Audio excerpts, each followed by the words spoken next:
Family is supposed to be the one place where trust is sacred. At least, that's what I always believed. But when my father passed away in late 2022, I learned that greed can twist even your own blood into an enemy. This is the story of how my brother tried to steal everything my father left behind, and how I turned the tables on him in front of the entire family. My father, George Miller, was a hard-working man who built everything with his bare hands. He wasn't rich, but he left behind a small legacy: a paid-off house in the suburbs of Chicago, a modest savings account, and, most importantly, a handwritten will that said his estate should be split equally between me and my younger brother, Eric. After Dad passed, Eric and I were supposed to meet with the family lawyer to handle the estate. I wasn't worried. Dad always preached fairness. But Eric had other plans. 1 week after the funeral, Eric called me and said, "Hey, I've been talking with Dad's lawyer. Looks like Dad left the house entirely to me. You'll get some money, but the property is mine." I was stunned. "That's not what Dad said. He promised we'd share it." Eric laughed bitterly. "People change their minds, Anna. You weren't around much the past year. He wanted me to have it." Something about the way he said it didn't sit right with me. Dad had always been careful, always fair. And the last time I spoke to him, he specifically said, "You and Eric will split everything evenly. That's how it should be." 2 weeks later, at the attorney's office, Eric showed up with a folded piece of paper. "Dad wrote this updated will in October," he announced, sliding it across the table. I picked it up and immediately noticed the shaky handwriting. It didn't look like Dad's neat cursive at all. The signature at the bottom, crooked. The date, smudged. My gut screamed, forgery. But Eric had thought of everything. He even brought along 2 supposed witnesses, his drinking buddies, who claimed they'd seen Dad sign it. The attorney, uneasy but bound to the document, said, "If this is valid, the house does go solely to Eric." Eric leaned back smugly, arms crossed. "Guess it's settled." But I wasn't about to let my father's memory be trampled by greed. That night, I dug through Dad's old files in the basement, and there it was, the real will, dated 2 years earlier, notarized and witnessed properly, clearly stating that everything was to be divided equally. To be sure, I took both wills to a handwriting expert. After 2 weeks of analysis, the report came back. Dad's genuine signature was fluid, confident, consistent.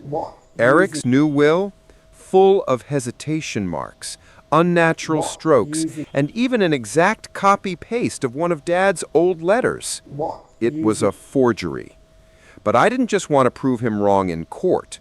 I wanted the entire family to see him for what he really was. I knew Eric was planning a big family reading of the will at Dad's house before Thanksgiving. He wanted everyone to witness his supposed victory. That was my chance. On November 18th, 2022, the living room was full.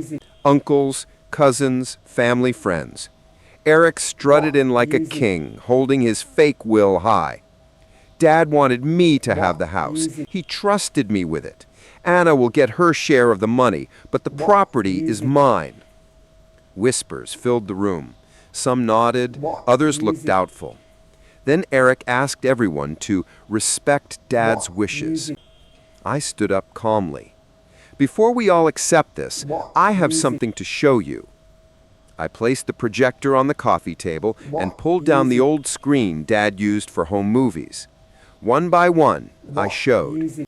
The original notarized will with both of our names on it, the handwriting expert's report highlighting how Eric's fake will was forged, a recording I had secretly made of Eric bragging to his buddies about getting the house all to myself and Anna being too dumb to fight it. The room went dead silent. Eric's face drained of color. That's taken out of context," he stammered. I looked him dead in the eye. "You forged Dad's signature. You tried to erase his real wishes. You thought you could steal his legacy because you underestimated me. Our uncle, who had always been close to Dad, exploded. Eric, how dare you? George raised you better than this. Eric tried to argue, but it was over.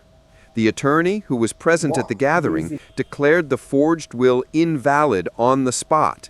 This is fraud, he said sternly. If Anna presses charges, you could be facing prison time. Eric begged me not to go to the police. Please, Anna, don't ruin my life. I wanted the house. I thought I deserved it. I didn't let him off that easily. Instead of pressing charges, I made him sign a legal agreement. He would never contest the real will again. He would publicly apologize to the family for his deception. He would receive his fair half of the inheritance, no more, no less. When he tried to back out, the attorney reminded him, "Your forgery is already documented. If you don't comply, we'll take this straight to court." Defeated, he signed. Today, I still live in half of Dad's house, which I renovated into a warm home for my kids. Eric lives in a rented apartment across town. The family sees him differently now, not as the favorite son, but the man who tried to rob his own sister. And every Thanksgiving, when we gather at the house, Eric has to walk past the very place he once tried to steal, knowing it slipped through his fingers because I refused to stay silent. Some people say revenge is best served cold. For me, it was best served in front of my entire family with the truth shining on a projector screen. Dad always said, "What's done in the dark will come to light." He was right. Eric tried to bury Dad's wishes under a lie, but I made sure the truth rose higher than his greed ever could.